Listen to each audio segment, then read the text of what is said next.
Hi, I'm Daniel, assistant producer and senior QA at Drinkbox Studios. And I'm Josh, a fellow QA person here at Drinkbox. We're here to show you some gameplay of our action RPG, Nobody Saves the World. You play as Nobody, who discovers that the evil Calamity has reawakened just as the ultra-powerful magician Nostramagus has gone missing.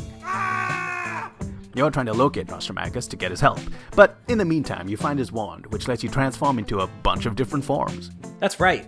As your forms level up, they unlock new abilities and even more forms, which you can see here. They level up by completing quests, which are these little challenges tailor-made for each form that you do as you go through the game's many dungeons. And let's fast forward a little and take a look at one of those dungeons right now.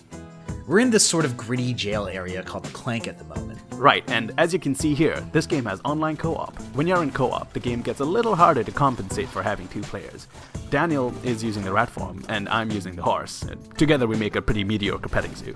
Oh, a beautiful, mediocre pair of animals. I'll be able to unlock another ability for the rat if I complete one of the rat's quests. And there we go. The rat's ranked up, and I've unlocked a new skill. This is one of my favorite skills in the game, Detonate Poison. The rat is really good at poisoning enemies, and this skill lets me basically blow up any enemies that are poisoned all at once. It's pretty powerful. So one of the major concepts of Nobody Saves the World is that once you unlock customization, forms can equip abilities from all other forms. This lets you create a lot of really interesting synergies between skills. I'm just gonna go into the menu for a second, and I'm gonna give my horse the ranger's poison tipped ability, which makes all of my attacks apply poison. The horse's gallop ability lets it run around super fast and damage enemies it hits, so I'll be able to poison them really quickly, and then you can detonate even more enemies.